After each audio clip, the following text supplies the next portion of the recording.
If you find yourself not knowing how to approach modeling lips just like I have, you might spend hours and hours trying to create them and not get the desired result you want. Well, that's about to change for you because in this week's YouTube video, we will create a guide that we can use on any character and we can modify it however we want to match the character we are creating.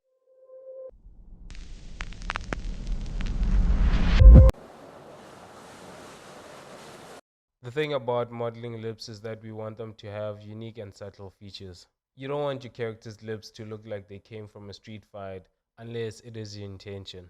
You could be thinking of creating sexy looking lips or bad as lips for your character.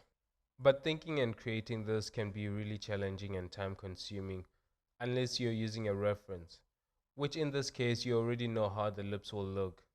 But translating the detail of an image into 3D can be confusing for beginners. So, what can we do? What is it that we can create once and use it as many times as we want?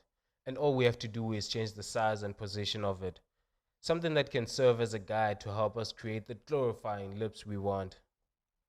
I'm sure you have heard that when modeling, you should create primary, secondary, and tertiary shapes. But in case you haven't, the rule is that you first create the primary shape. This shape shows us what the overall model looks like without adding any details. A great way to see this is to look at the silhouette of the object, or you can add a cube and zoom out as far as you can see it. You should still be able to tell that it's a cube. The second shapes are secondary details. These add details and complexity inside or around the primary shape. Lastly, tertiary shapes are small details on primary and secondary shapes and they provide contrast. In our case, we are creating the secondary shapes in order to create the primary shape. Sounds like we're breaking the rules. Well, not exactly. Think of it this way. In 2D art, if you want to create anything, you first have to create construction lines and then use them to create the final piece without having to reposition things too much. The same with this. Just think of the basic shapes as a 3D construction guide.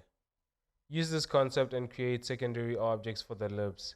I've used spheres and cylinders, but you can use anything.